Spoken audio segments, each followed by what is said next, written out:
Hello again, everyone, and welcome to this week's Central Arkansas Basketball Report. I'm your host, Steve Owens. We'll be joined by head coaches Corliss, Williamson, and Sandra Rushing a little later on in the show. And what a busy week it was here at the Fair Center. An exciting week. The UCA men went 2-0, including a triple overtime thriller, a win against McNeese State on Thursday night before winning easily on Saturday against Lamar. Meanwhile, a mixed bag for the Sugar Bears as they lost at home to McNeese State on Thursday before rebounding and winning in overtime against Lamar on Saturday afternoon. So stay with us. We'll have UCA men's coach Corliss Williamson right after this. This is the Central Arkansas Basketball Report, sponsored by Conway Chamber of Commerce, AT&T, All Clean Restoration Services, Crane Automotive, AT&T, The Real Yellow Pages, Sonic Drive-In, Log Cabin Democrat, and Zaxby's.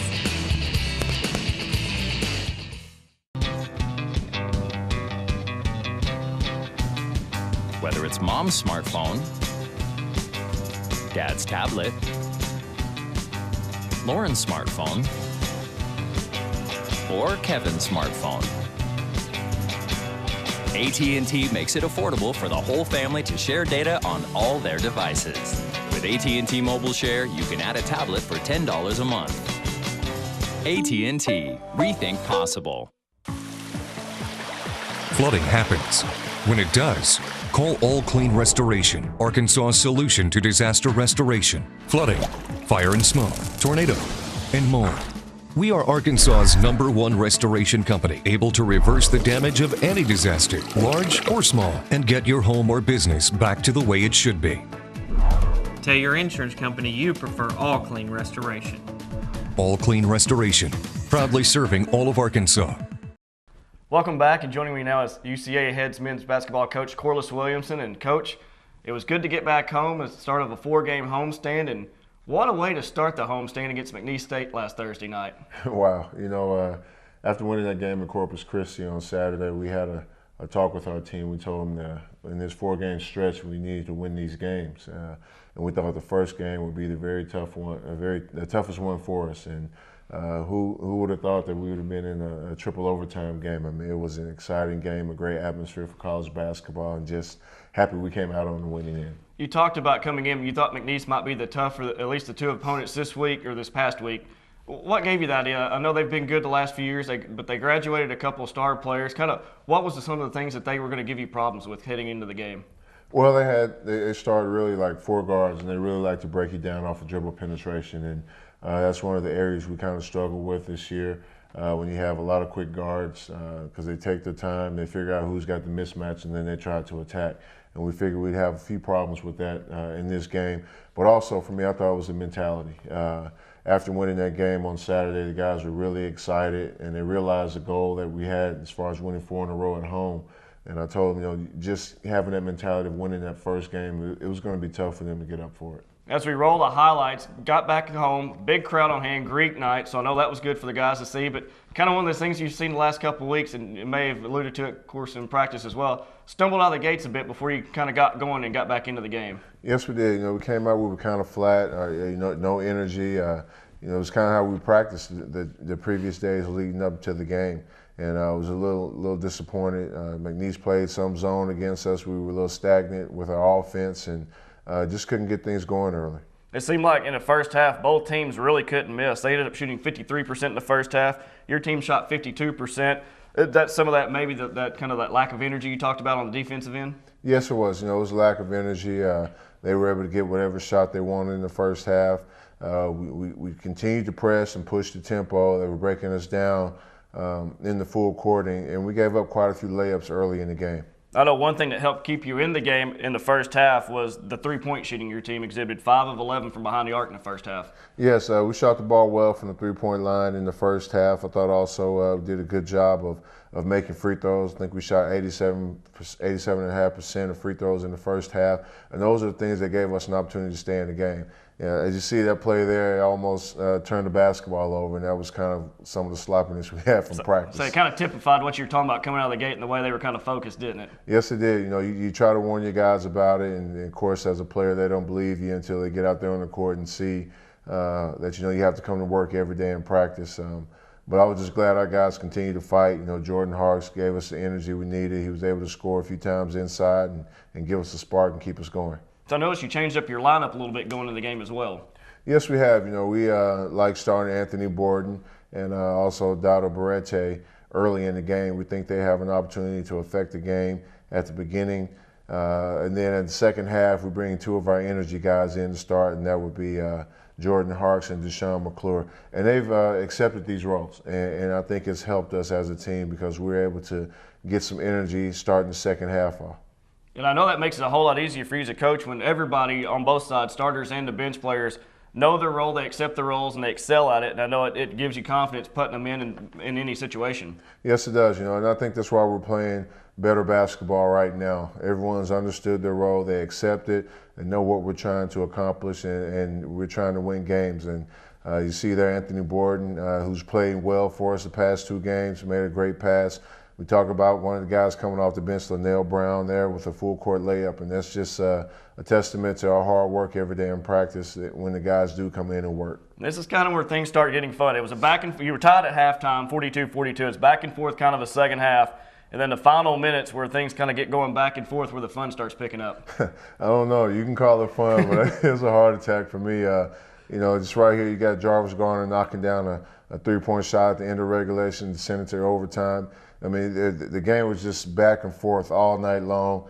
You know, I know some of the fans were probably thinking that, you know, it was over at the end and you're probably getting their coach ready to leave, and then Jarvis knocks down a 3 and they come back in. So, you know, it was just great to knock down these shots. And bringing up Jarvis again as he hits that second shot to send you into double overtime. 38 points, 15 rebounds, 5 assists, 14 of 19 shooting, 6 of 9 from behind the three-point line, which you needed every 6 of them. He was mentioned at least, highlighted on ESPN. Talk about this young man's performance. Wow, I mean, Jarvis Garner put together a great performance for us. He made clutch shots for us in the game, you know, to give us an opportunity to stay there and win. You know, he just had a phenomenal night shooting the basketball. He also rebounded well. Like you said, he had 5 assists as well. So anytime you have 38 points and you have to give up 5 assists, you know, that's saying something about how you play. I also thought Anthony Borden came in and gave us some great minutes, especially there in the second overtime. He had quite a few points for us. You won 103-98 in 3 overtimes. One place I'm sure that you felt like y'all may have had the advantage on McNeese State was the depth, and that kind of came into play in that third overtime. Yes, it did. You know, I thought there in the second half we had a stretch where we had the majority of our starters on the bench. We had a group in there who was really playing well. They were pushing the tempo. They were pressing full court in the defense. So it gave our guys a chance to rest, and I thought they really played into the triple overtime game, giving us an opportunity to have fresher legs with our starters at the end of the game. You got the win, the 3 overtime win, 103-98, improved to 7-10 overall, a 2-game winning streak in conference play. A lot of confidence now, as you can kind of see. You can kind of see it on your players too, the body language, everything kind of picking up. Coaching staff as well felt good about it, but then you got a turnaround on a short turnaround. I'm sure that's a concern a little bit, although Lamar was struggling 0 for the conference season, but playing 55 minutes, you know, just 2 days before, I'm sure that was a concern going into Saturday, wasn't it? Yes, it was. It was a concern, and one of the things we wanted to do was kind of taper back on practice. We didn't do anything hard or strenuous. Brought the guys in, went over some of our plays, got some shots up, and really had a shoot-around or a walkthrough that Friday night before we played Lamar. We wanted to make sure our guys had fresh legs. And that was a concern coming in. Lamar came in 0 for 7 in conference play. It's one of those things where you know they're down, but you don't want it to be against your team when the light bulb goes off. Right. Anytime a team is down like that, you know there's an opportunity or a chance that they may come out and have one of those nights where they don't miss any shots, and we didn't want that to happen here. You know, we haven't beaten Lamar in the past few years, and you know, they've whooped us pretty bad a few times. So I think our guys were really up and understood the importance of winning this game. And I think that was something that was positive as we go to the highlights. Your team came out on Saturday afternoon and got out of the gates quick and put the pressure on them and got out to a big lead. So some of those concerns were kind of put to rest early. Yes, they were. Our guys came out really focused. They jumped on Lamar early with a full court pressure. Guys were knocking down shots. We were pushing the tempo. And it really put us at ease as a staff. You know, it was totally opposite of the way we came out and approached the game against McNeese State. You're going to play a lot of players, a lot of minutes in this game, A, because you had a triple overtime game a day and a half before, but also because Lamar was down. Talk about being able to get a lot of players in. Everybody played in this game once we get to the finals. Yes, when we looked at the beginning of this game, we said we're going to try to give our starters rest early in case it was going to be a close game, but they came out strong. Everyone had an opportunity to play. I think we played, 14 guys, and out of that 14, 12 guys had double-digit minutes. So it was a great night for everyone to get an opportunity to get out there and get some time on the court. Say, Barrette, your starting point guard, the only one that played 20 minutes in the whole game. Everybody else played under, so I know that was key going into this game. But talk about, you got off to a good start. The defensive pressure that you put on Lamar just forced them out of the game early. Oh, yes. They had some young guards, and they really didn't handle our pressure well. So I thought our guys did an excellent job of sticking with with moving their feet and not reaching a lot on defense and bailing them out with fouls. We were able to force 25 turnovers off and 16 steals. So I was very pleased with our guys' defensive effort and the way they turned the pressure up on Lamar. Here you get out on the fast break again, comes some of those defensive turnovers leading to easy baskets. It's just so much easier in a game like this when you're worried about how your team may come out to get out to this big lead. And here we have the good ball movement, ends up with a three-pointer in the corner. Just kind of talk about your offense during the game Saturday. Well, our guys really shared the basketball. We were able to knock down some shots. I believe in the first half we shot 8 of 17 from the three-point line, and a lot of that goes to our defense. When we were able to push the tempo and move the ball and spread the floor, we're a better offensive team. And I was just so proud of our guys for sharing the basketball. I think we had 20 assists that night to 12 turnovers, so it was very pleasing to see that pass there to Anthony, one of the players we've been working on, and finally happy to see it work. And now you get to see the bench in action late in the game. Talk about the experience that some of these guys get to get as far as especially the second half of conference season. Like a guy like Paget right there came in, kind of put the ball in the basket several times from the three-point line. You saw him get hot in the first half and then throw it down in the highlight a couple highlights ago. Right. Zach hasn't played a lot here lately. He helped us win some games early in the year. But to have him get some minutes, it was really great.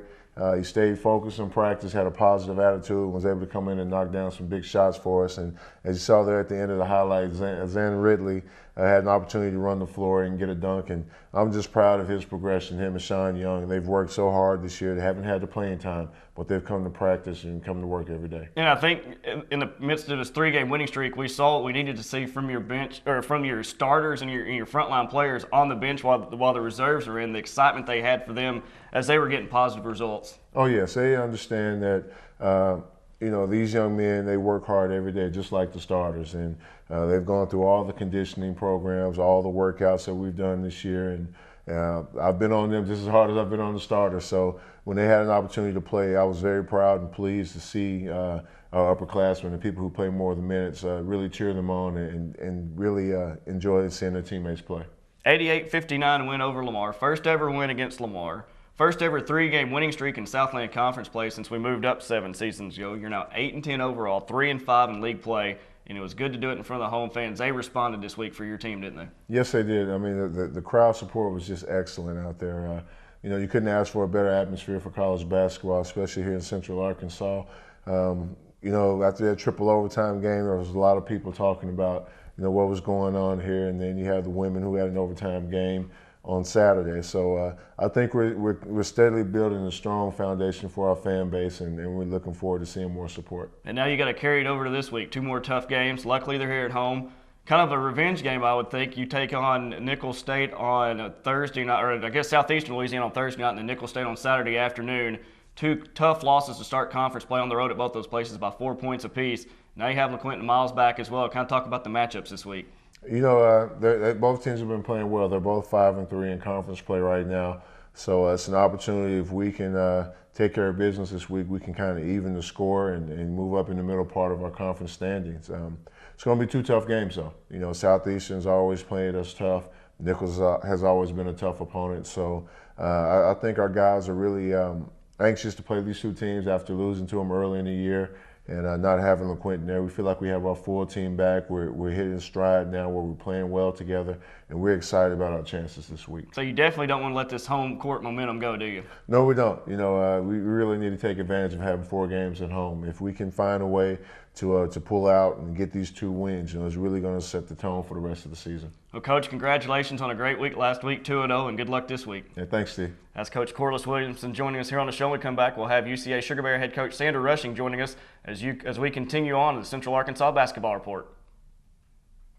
Since footlongs are the limousines of hot dogs, Yes. we're celebrating Sonic's 4 new footlongs limo style. Okay, that's cool. I understand that they're really awesome and worth celebrating, but I wish we were in a limo. We're just sitting in the back of my car with a limo driver in the front. Oh, he's not a limo driver. Who is he? I don't know. I thought you knew him. No, I don't know him. Cool. Mystery. Get any of the new footlong quarter-pound hot dogs with tots for just $3.99. And try the new Sweetheart Shake. This is how you Sonic.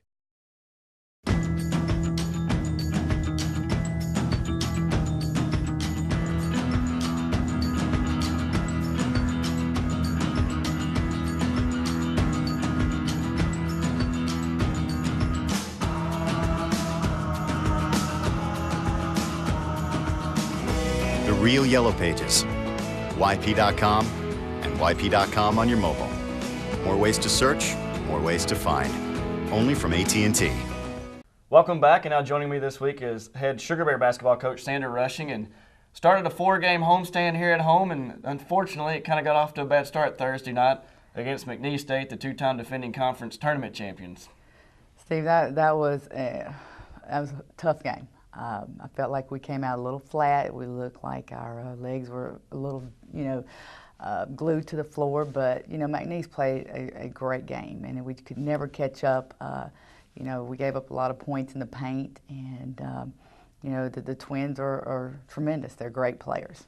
I know this was your first time to see them in person, and we knew what they had. The record was not indicative of what the kind of team that they had going into the game. Well, I think they've got all the tools, and I agree with you about the record. They were able to drive and dish, and the post had a great game, and they hadn't been scoring, but they were able to draw in our defense, dish, and the posts were able to hit a 2-foot shot. But like I said, they just kept running the ball, and it looked like, and it goes back to everybody told me that this long road trip that we had might show up about Thursday, and I'm not making any excuses whatsoever, but we really looked sluggish and like we were tired. But things like that happen. You hate to lose at home, but we did get beat by a very good basketball team. As we roll the highlights, we talked about in the pregame show on the radio about it was going to be a matchup of contrasting styles, and I guess their style kind of carried the day early and often on Thursday night. Yeah, and the thing that really probably disappointed me the most was our transition defense, because they were getting easy baskets, and you don't want to give up easy baskets. Make somebody work for it. Make them earn their points. And we really did not do a very good job of containing the ball. That was a nice shot right there. I know we were down 34-32 at the half, but we got down 20-4 early in the first half before making a furious comeback, but then gave up about 5 points at the end of the half. And I know one thing, as I noticed the halftime stats, we only had 3 players that scored at halftime, Megan, Courtney, and Desiree. So McNeese was able to cut off basically our whole outside presence at all. Well, yeah, and they were sagging off in the middle. I mean, dropping down in the middle and giving our guards an opportunity to shoot outside, and we really didn't shoot the ball very well. We talked about how they take care of the basketball. You talked about the Baggett twins and breaking down our defense, and Desiree Rogers really keyed this comeback with some of these shots from the left corner, making a pair of threes that kind of really jump-started the offense. And when we did start making a comeback, you felt good because things kind of settled down a little bit. We played a little bit better defense, and we were able to work the offense a little better. Well, yeah, and I thought Ray did a tremendous job of attacking the basket. And like you said, she hit some threes, and, there's a nice shot right there by Courtney. We just couldn't score early. And I've always said, our defense needs to dictate our offense, and, we just could not get any kind of rhythm offensively or defensively early. Part of that was they were able to hang even with us on the boards as well. Yeah, and that's something that we've been able to do is control the boards, but, they do a great job of blocking out. And, I felt like our shot selection early really put us in a situation. We didn't make them work defensively by reversing the basketball. We came down and took really quick shots, and you want to make people work on defense because they made us work on defense. I know in the second half you're down by 2, as we mentioned, but it just seemed like from the start of the second half, they were just able to do anything they wanted to. And they did, and it was just one of those games, and we went in the locker room, we feel bad about it, but we've got to move on and we've got to learn from it. You got to see the Baggett twins up close, you talked about them, but how they run a game and how we've come back toward the end of a game, you could tell that was not going to happen with them on the floor because they control the game, they control the tempo, and they can knock down free throws, and they're smart enough to get the ball where it needs to be. That's what I was going to say. They're very, very smart players. I thought we did a good job with the three-pointers defending that, but then we didn't contain the ball, and they were able to get it inside. And when you let somebody get that deep in the paint on the drive, bad things are going to happen. So they shot the ball 64% in the second half because of that very reason. It was one of those things that just kind of take your licking. Well, they were taking high percentage shots, and we were trying to catch up, and we used so much energy trying to get back, but I don't know why we started out sluggish. I really don't understand it, but like I said, then we can talk about that was something, that's maybe negative, but then we can talk about Saturday. That's something very, very positive. So you end up losing 77-61 against McNeese. One thing you're probably concerned about, as we talked about this sluggishness, was carrying it over to Saturday with such a short turnaround. And Lamar came off a big loss at Oral Roberts, so we're tied with them in the standings going into Saturday's matchup. So I know that was a concern. It was, and especially coming off a loss, and it was a much-needed win for both teams, Lamar and us, and that's something we talked about in our pregame talk. It's needed. But the thing that we came back in on Friday, and we talked about it also on Saturday, you want to play hard. If somebody beats you, you want to have that fight, and right to the buzzer goes off. And I felt like that we fought. We did make some mistakes, but we never lost focus on what we wanted to do. So you could tell going into the Lamar game as we go to the highlights, the score, we got off to a slow start, but you could see there was a little different energy level about the team despite some of the results in the first half. Absolutely, and I think we got down, I'm not sure what, 8-10 or somewhere in there, and then we just kept fighting it back. And the energy, there was a completely different energy from Thursday to Saturday, and you've got to have that. We were a little bit more focused. I thought our bench did a great job of coming in. Mimi, our freshman, came in and ran the show for us. I think Kelsia did a great job defensively, and what we were able to do against Lamar that we didn't do against McNeese was slow down the ball and pick up the ball and make them work. That was a great shot right there. That was Tracy. So basically we made them a one-person team, and Corliss Lloyd, and truth be told, she's a great player in herself. It's kind of, you let her get hers, but maybe contain the rest of the parts. Right, and she is a great player, and she scored in double figures. But the thing was, we had a hand in her face. She never really got, a wide open shot. And she made great. She's a great player who makes great plays. So we went to the locker room down 36-28, but you saw that spark in the second half. I did. I saw it, and we came out, and I thought we played hard for 40 minutes. And with a team like Lamar, you're going to have to.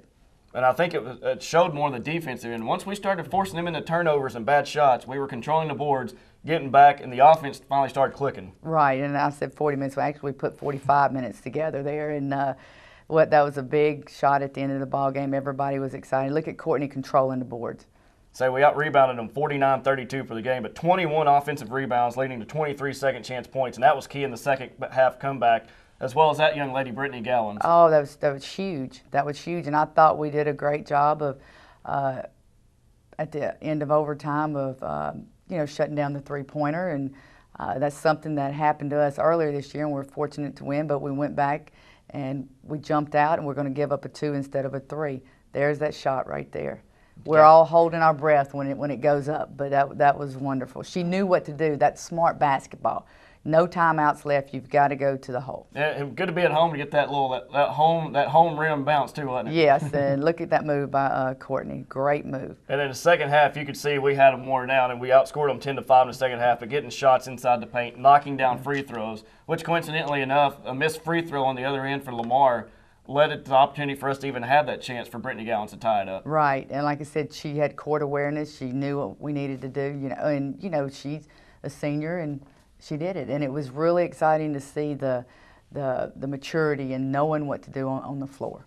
Well, with the win over Lamar, 67-62 in overtime, you improved to 13-6, 6-2 in league play after 8 games. The halfway mark coming up in conference play this week. Kind of assess how this team's sitting right now. Well, there's still a lot of basketball to play, and finish up January and February and then March. But Steve, we can't have games like McNeese and expect to contend. We have to fix that. We have to come out with energy. It's not like practice is long or anything. We got to have that focus. But also, I made this statement, and I'm not sure people realize we do have a veteran team. We have 6 seniors, but we only have 2 people on the floor that, because Mike is out, that has any kind of experience over 30 minutes. And, Courtney has really come on. I think she averaged 15 minutes last year. So this team's still trying to find their own identity. And let's just find a way to win, and let's play our best basketball in February and March. And it doesn't get any easier this week with Southeastern Louisiana and the Nichols coming in on Saturday. And they're 2 very, very good teams that we beat on the road. And, of course, they remember that. They need these wins. But also,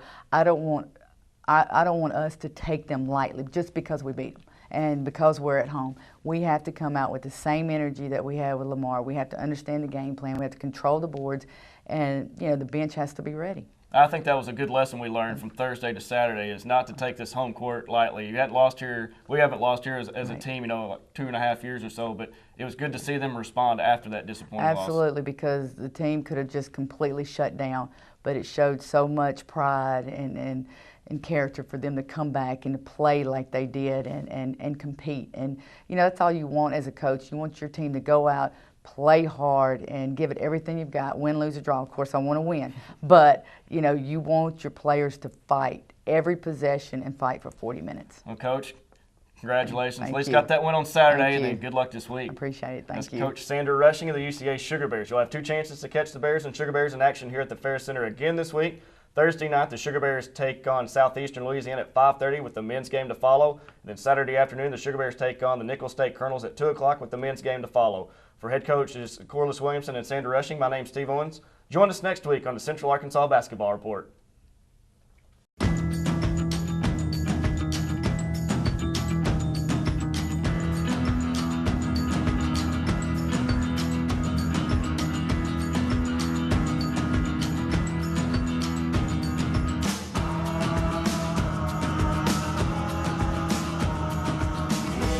Real Yellow Pages, YP.com, and YP.com on your mobile. More ways to search, more ways to find. Only from AT&T. Hey, Jay Myers here for Crane Buick GMC in Conway, and we are big supporters of the UCA Bears. What we want to know is, what's your favorite bear call? Bear call number 1. Bear call number 2. Bear call number 3. Go Bears! Go Bears! Go Bears! Vote for your favorite bear call at Crane Buick GMC's Facebook page. Plus, bring in your ticket stub for an extra $500 off your next purchase. Only at the GM Giant, Crane Buick GMC. Go Bears! Go Bears! Go Bears! Go Bears!